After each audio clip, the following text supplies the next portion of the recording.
Back in May, with most of the world shut down because of the pandemic, one story was really resonating with me.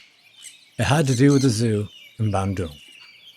Bandung is a city which, if the Jakarta traffic gods smile on you, is about 2 hours' drive from the capital, south, up into the highlands. The story was about its zoo, the Bandung Zoological Garden, which dates back to Dutch colonial times. Because the zoo was shut to visitors, it was running out of money. To make ends meet, it would need to slaughter dozens of its deer within a few months to feed the big carnivores. These comprised of a Sumatran tiger, 2 Javanese leopards, and 2 lions. The big cats were already on half rations. If things didn't get better soon, well, Bambi would be put to the knife.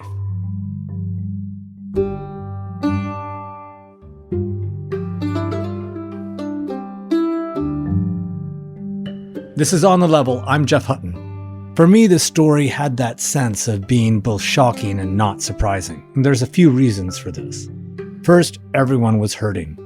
Stay-at-home orders were hammering the less well-off who couldn't work from home. Government data said that in March last year, the first month of the pandemic, 1.6 million people fell into poverty. Second, zoos here have an awful reputation. One zoo in Surabaya, the second largest city, was nicknamed the Zoo of Death.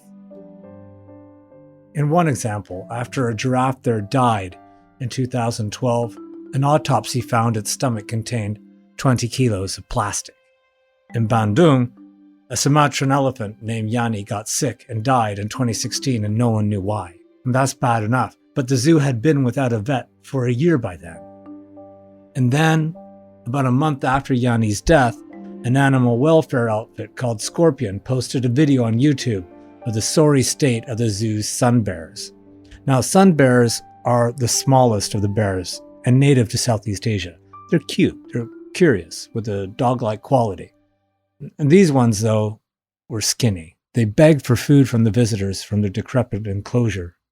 In the video, they would stand on their hind legs, arms outstretched, revealing their ribs.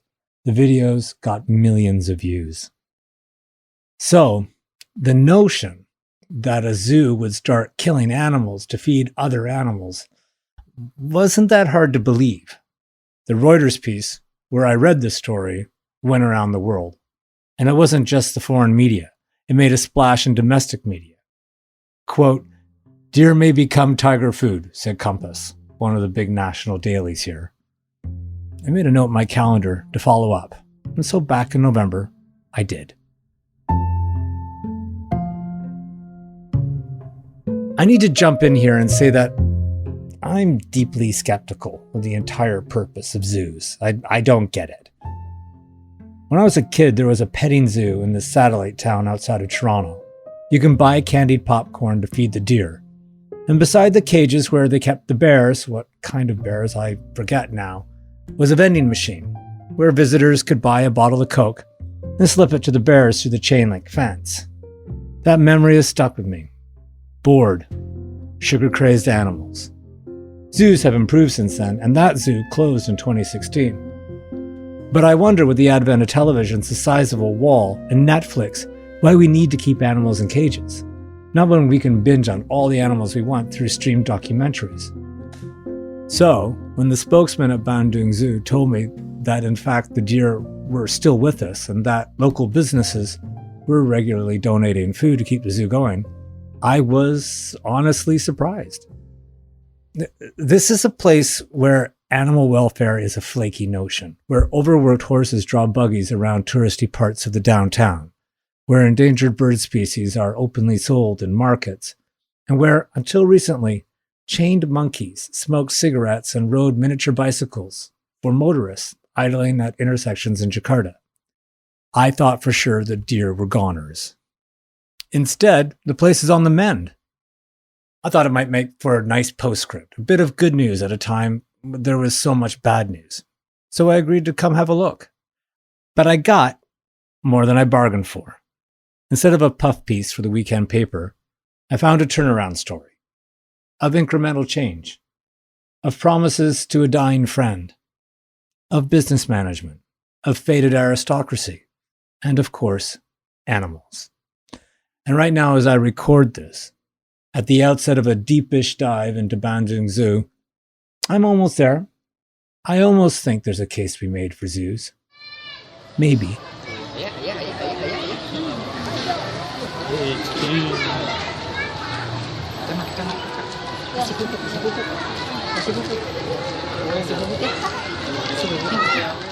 I have to set the scene. The videos on YouTube of those sun bears were pretty dismal. They showed sun bears standing upright in a recessed enclosure that looked more like a pit. In the middle is a crumbling mound with a few car tires, a few raised beams for climbing. The bears looked like they suffered a disaster and they were begging the visitors for help. That was 4 years ago. A long time. And then came along this man. Hi, Jeffrey. Hi, Tony. Nice to see you. Nice to see you too. Glad you're I coming. feel like I should shake your hand, but I don't think that's allowed anymore. No, not anymore. Tony Sumampao, 74, head of the Indonesian Zoo Association, and founder and co-owner of Taman Safari, the country's biggest animal park. Gray hair parted on the side, collared white shirt, pen in shirt pocket, rimless glasses. He is a soothing presence with a deep voice that's used to coaxing both animals and people into following him. Fantastic to see you. Is this part of the enclosure here for the leopard? Is that new? Then we have several. These have been a little bit renovated, but then we have to move a new exhibit. That's why maybe you will see from this is been renovated a little bit, but still very ugly. But we are going to move the new one. So it's But it takes time. the tiger enclosures. And the lions, everything, even the bear. This is the bear that I sent you before. you know it? Is this the sun bear? Yes. Kardit, I think his name is? Kardit is here. Where is Kardit? Let's see. Hey, where's There he Kardit? is. Masih tidur. Oh, we can go inside. Yeah, come. Oh. Go inside. Why? I say why? Just show you how everything. How exciting. We're up on a new raised walkway, looking down on the enclosure that keeps the visitors at a distance. Below, the sun bear enclosures have been renovated. Fresh white gravel, places to hide, a raised platform, more raised beams for climbing, signs telling visitors not to feed the animals. A bear approaches, makes a half-hearted attempt for a snack. She sits on a ledge, raises a hand, news interests, and shuffles away. This is Kardit. This is Kardit. You're very famous, Kardit. You're all over the BBC, hey mate? Yeah. This is Kardit, the sun bear on the YouTube videos. He's 38, gray around the muzzle. He's diminutive. When he stands on his hind legs, which he can do easily, he still only reaches chest high. Apart from the long hook claws that look deadly but are in fact adapted for hanging from branches, he's adorable. Loves meeting new people.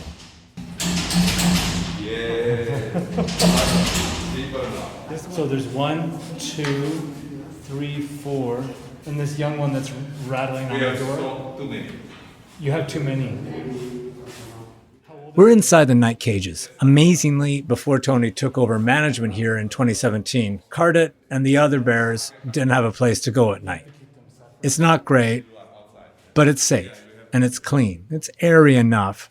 It doesn't smell, but it's small. There's a lot of metal bars. Can I ask you about the food? How's that going? You're saying that there's been some Today- donations. Today some donator is bringing fruit. I said, wait, stay. Let talk to you. Ah. Yeah, it's better. Otherwise they just because one of the supermarket Yeah. regularly every 2-3 days they send. Yeah. Every 2 or 3 days. Normally Wow. be Monday or Tuesday, leftover by weekend. Bring it here for animal. And then before the weekend, they change the vegetable, everything. Oh, right. They bring it here again. So they're cycling out the old stock. Yeah. Tony wants me to meet the food donors, so we're on a whistle-stop tour of the zoo. Next stop, the big cats and their little enclosure. What are we looking at here? Who's this? This is the Bengal. This is the Bengal tiger. This was a glass before, and the glass The looked tiger just terrible. yawned. And then it's hot, so I take it off. Put the wire mesh. It's better for the visitor to see. So this was glass here, Yes. where the mesh was Yes. between the tiger and the And the visitors. and the bar and the glass, Bar, and then there's glass. and it's Oh, so you hot. could just hear the tiger yawning again. And so it's so hot. And it's already like I'm standing in the sun and it's 35 degrees or something. It must have been very, very hot in there. Very hot inside. But now it's much better. We open up. Everything. So they can swim. They have water. Oh, is this all open? It's all open. Oh. But we are going to move from here to this side. Oh, some more room? Yeah, there's a lot of room here with the trees, you know. More than time to put this for the holding facility. Yeah. It's better for them. So visitor will still walk through this. Look at the time.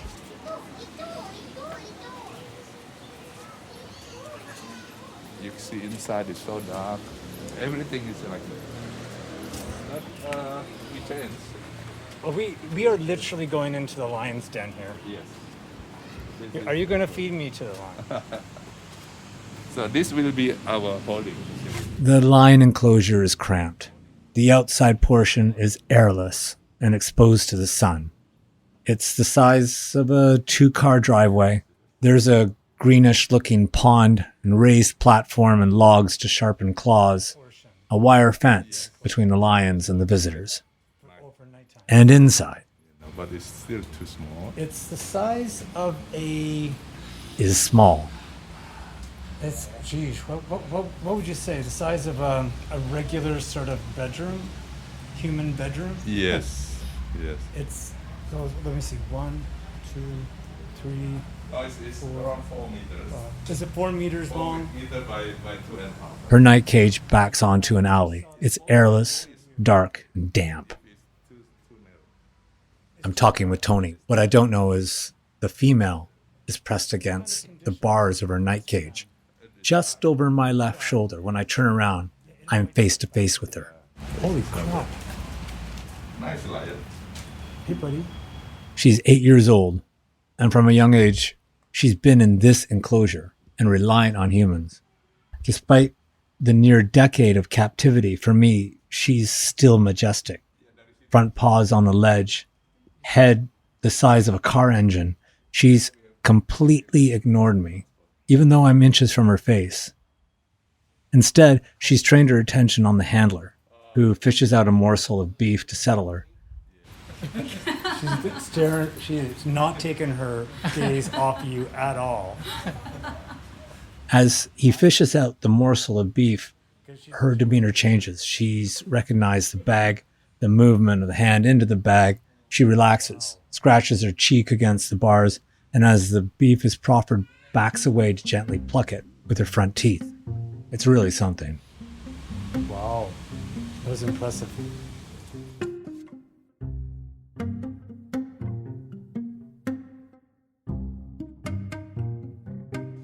Bandung Zoological Garden opened in 1933. It was built on the site of the botanical garden built to mark the 25th anniversary of the reign of Queen Wilhelmina. Dutch royalty fun fact, Queen Wilhelmina was the Netherlands' longest-serving monarch. With its high-ish elevation, Bandung was cooler. It was sort of a getaway for the colonialists. And while most people drive now, there's a new toll road and a high-speed rail line currently under construction. But I highly recommend taking the train at least once if you've got 3.5 hours to spare. It's a narrow gauge sort left over by the Dutch. It trundles past paddy and tree plantations and almost feels like it's taking you back in time. And the zoo It's on 14 hectares of leafy, somewhat buggy, prime real estate, and a city so closely hemmed in by mountains that it's twice as densely populated as Hong Kong. I follow Tony along a windy, at times crumbling path under expansive banyan trees, thought to be more than 100 years old. He takes me to the elephant pavilion that, for him, sums up his mission. You know, this is like all the European zoo, you see? When you enter the zoo, Yeah. then you will see. You entered the zoo down there. It's, Yeah, it's that's the about entrance. it's about 200 meters away. Yeah, and this is the plaza that you walk through. You come up a You can plaza see the elephants. and you come see the elephants. And there's elephants here, and there's a bar. Like, Yeah, you there's could a bar actually have for the drinks. elephants. Oh, bars for the Elephants stay bars here. for the elephants. So there's for the elephant to sleep inside. And you come here to see. This was the main attraction. Yes. So it's very cute. Yeah, very nice. It looks Very nice. looks very Indian. The entrance has a bit of a I like think so too. Taj Mahal. Yeah, like this, see? The pavilion, it's done up to resemble a small Maharaja's palace. It sits directly in front of the old entrance. In the past, it would have showed off the zoo's prime attraction, the elephants, chained and behind bars, on display in the heat. No respite. He shows me crumbling plaques on the wall of the colonial era contractor that built it. There's fried noodle stands there now and kiosks selling iced sweets and instant coffee. What am I looking? Oh, this. I think this is a Dutch. I cannot read it, Bandung. There's there's sort of like a plaque here, Can you, in green on red do you lettering. understand the word? And no, I'm white. I'm not. Just because I'm white doesn't mean that I can speak Dutch. I'm Canadian. I don't know what it says. There's Yeah. there's no year on it either. But we're gonna keep this. Right. Oh, Because it's an historical yes, landmark, isn't it? that's right. It's part of the city's history and its heritage. That's true.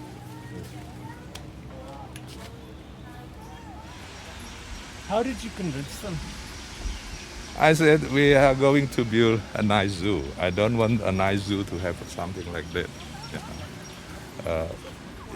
If you have a investment budget, just tell me. Then I look for the place for you to have it. Somewhere. There's no doubt that the zoo is in better shape now than before Tony started managing the zoo. For the better part of 3 years, he's been squirreling away proceeds from ticket sales and parking to plow into new enclosures, better facilities. That's added up to about $600,000 US. He's cast out the vendors selling cheap toys and snacks who would work deals with the admission staff for entry in return for a cut of their sales. And those vendors were a huge problem. They rented out plastic sheets for visitors to have picnics in front of the primates, who would then beg for food. When you took over in 2017, were there still elephants there? There? Yeah. No, the elephant is terrible. I think I sent you the pictures. Photos of the cages at that time were dire. Deer knee-deep in muck. Those elephants, they were chained, kept separately. They never learned to socialize. The chains are off now, and the elephants, both female, are kept in separate patches. Hey, look, zebras. Yeah, this zebra was very terrible before. We moved it here first. We pass a lone zebra on a rocky knoll, eating some hay. Then we move it back to the new facility. You can see the new facility. See, this is this year project. Or last year, really. This is November. I'm getting an Africa feel.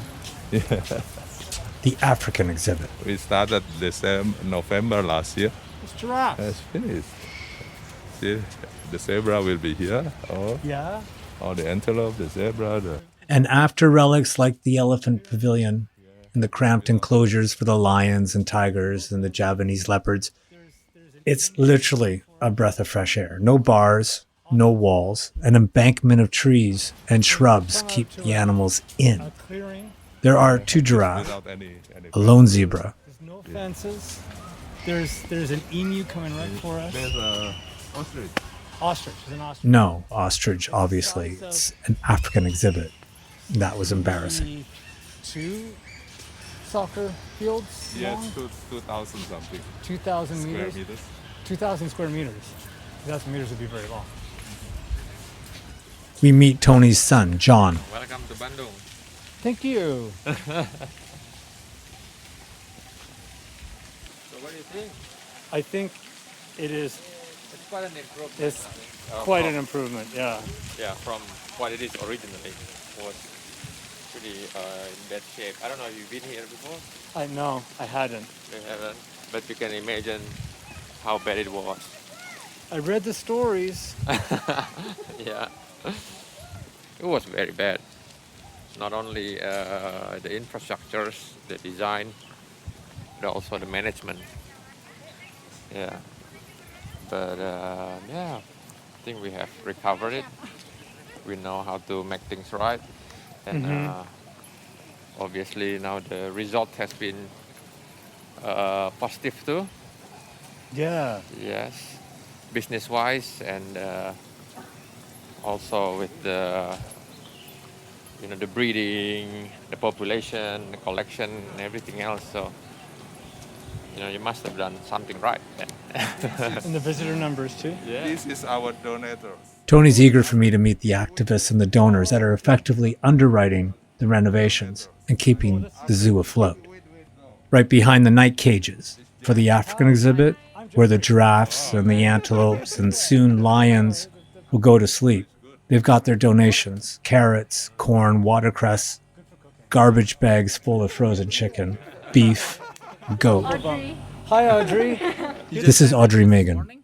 She and her colleague Carlos set up an NGO called Zootivist with the express purpose of collecting food for the zoo. What did you bring today? Pineapples, some vegetables, also bananas. Sorry, how often do you bring the food? We do it regularly every week. Where do you get it from? We're basically like channeling people who's willing to donate, but they don't actually find a platform which they trust or which they could see real action being done. And so sometimes we have influencers who, for example, do endorsements and then they give their profits to us to donate as food. Sometimes we send meat, sometimes we send fruits and vegetables every week. How much would you say you brought, like in kilos or maybe or in value? Do you have a sense? Like there's a big basket of apples and pears over there. I'm pretty sure it has been more than a ton, I guess, because every time we donate, it's more or less 170, 180 kilograms. We've been doing it regularly, weekly, so yeah, I guess it's quite a lot already. Well, yeah, you'd be well over time. So you would say that there's between 100 and 200 kilos of food here right now? Yeah, See, more there's or less. Yeah, that's true. Frozen chicken. I'm not sure what I should have been expecting. Obviously, no one wants animals to suffer, but I wasn't expecting this sort of organized response. There were at least 3 different groups. One from a local grocery chain, 2 NGOs. One woman there was really endearing. She had practiced her presentation for me in English, but then had another go of it in Indonesian. She did great, better than my Indonesian. And what I was seeing wasn't a one-off. Businesses and activists were more or less bringing in food every other day. Tony has told me he estimates it's the equivalent of $30,000 a month, about half their ticket receipts before the pandemic devastated visitor numbers. The donations have made it possible to push ahead with about $500,000 in renovations so far, including a nearly finished lion enclosure. Taken care of. Audrey and Carlos again. Also, I think seeing them without bars, it brings a sense of connectivity, Like people just have a sense of relationship and they just feel a lot more care, When you see, for example, I really have a big heart for primates, and so when I see orangutans, for example, and you see them without bars and you can actually see their facial expressions, what they do, it actually brings a certain relationship where you just feel like you want to care more for it. You want to give more This was a bit of an aha moment for me. The zoo skeptic in me was wondering whether in places like Indonesia, where notions of animal welfare are, shall we say, embryonic, could there be a role for a zoo as a sort of empathy inducer for animals, challenging visitors to see animals as worthy of humane treatment, individual and removed from humans? They are unchained, not a source of entertainment, something to care for. We can see that they have something that we don't. This connectivity with the nature, this connectivity that wherever they are, they make everything more beautiful than it already is. That's true. Exactly.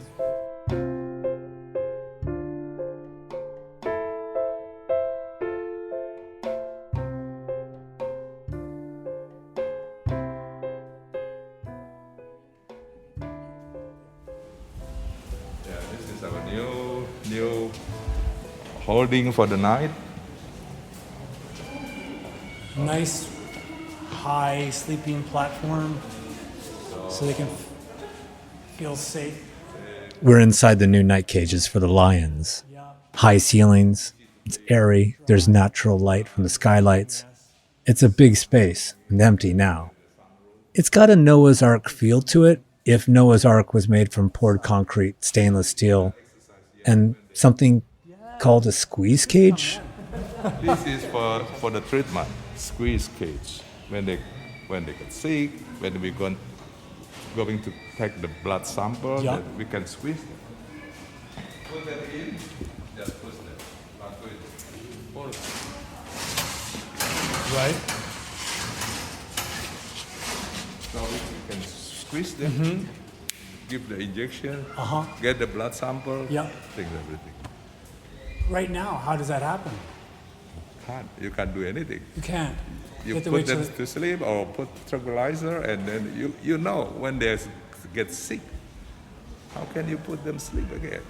Right. It's dangerous to put them to sleep Dangerous. sometimes if they're sick. But if you have this, it's just easy. So a squeeze cage means you purposely confine them in a small space so they can't move. Yeah, So so you they can can- take injections or give test take them. samples, give Yeah. injections, take All the measurements. Treatment. Treatment, right, for treatment. Yeah. Right. That's And the that's best.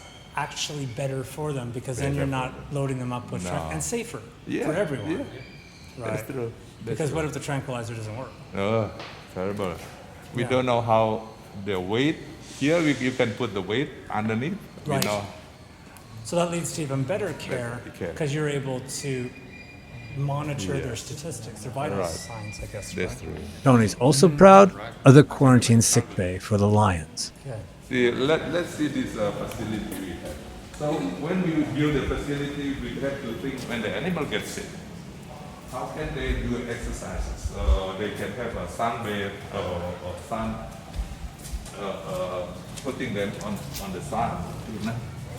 Oh, I see. So we have this, they can play around here, and get the sun. So they still have the outdoor activity.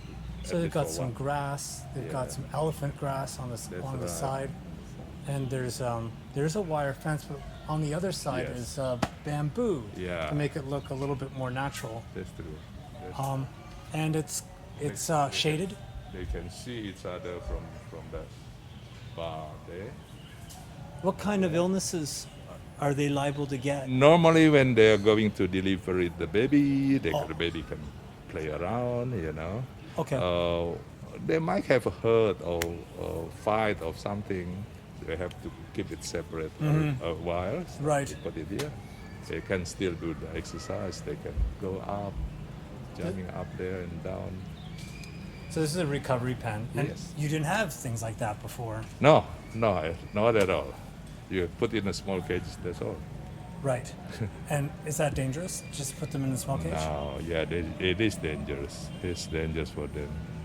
Like this, it's very quick recovery for them, Why is that? Do you think? because of the mentally. Before we don't think about the animal, about the mental of the animal. Thinking about the mentality of the animal. This is a new one for me in Indonesia. I tell you this true story. I just told the other guy the same thing today.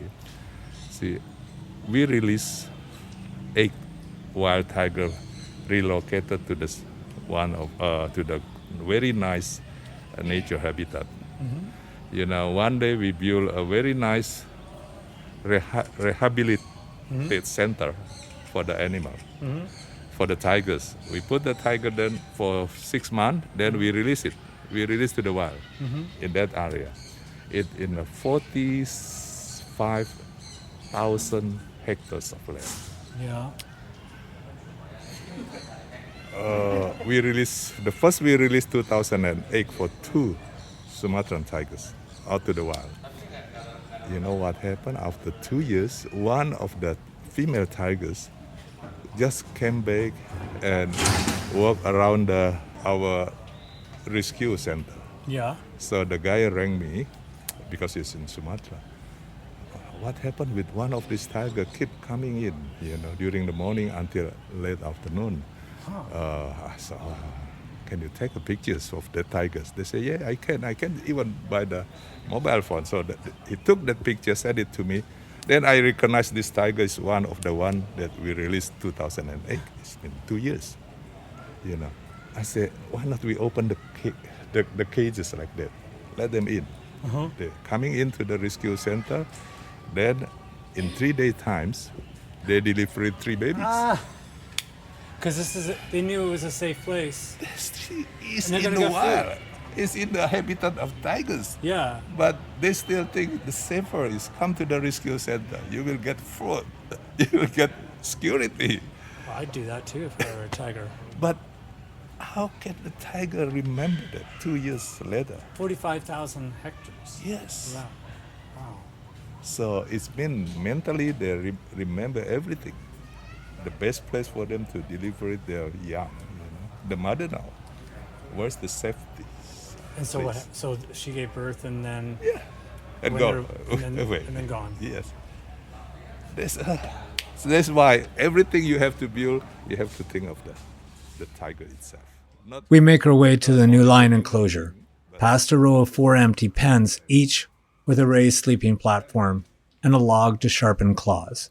We pass through the door their keeper will use and go out into the enclosure.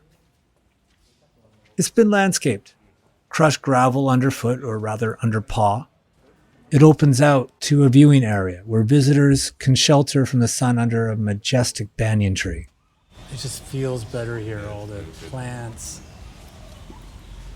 and the Simba platform up there with the Lion King. Between them and the lions is a 9-meter deep moat. And for the lions, the inevitable Lion King dais, for the king of the jungle to lord it over the visitors. It's roomier, that's for sure. It's professional looking. The fences are dark, so they blend in. No walls, no bars. The Lion King throne, the moat, it's all painted terracotta. It's definitely an improvement.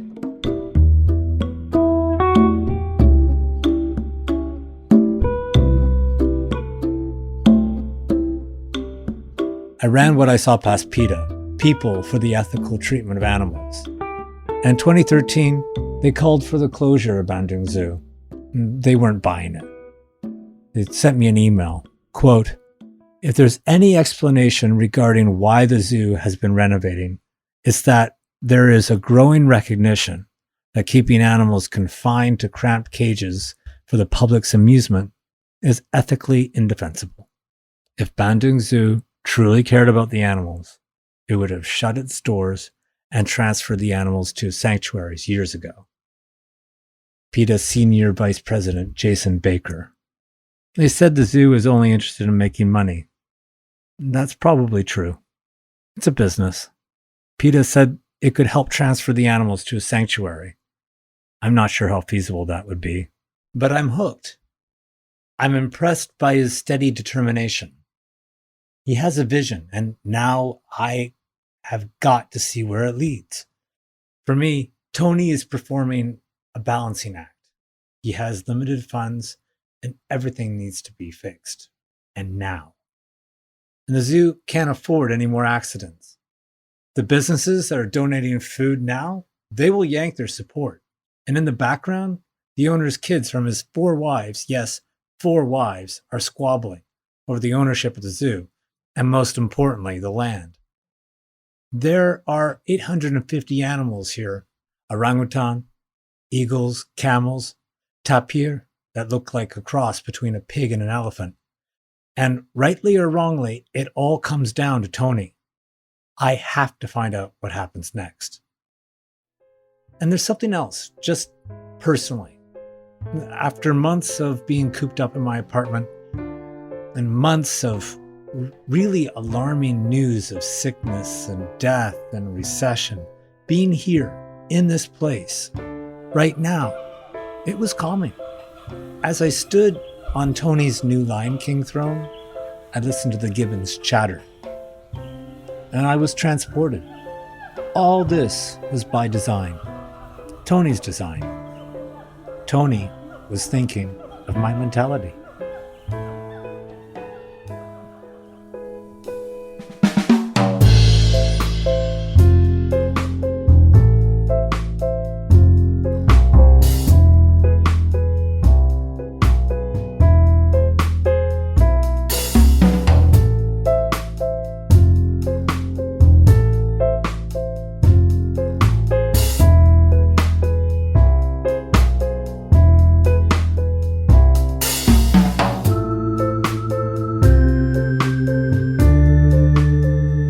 Production and technical guru is Stephen Handoko. Music by Blue Dot Sessions. This episode's artwork on Instagram is by Daniel Oliver.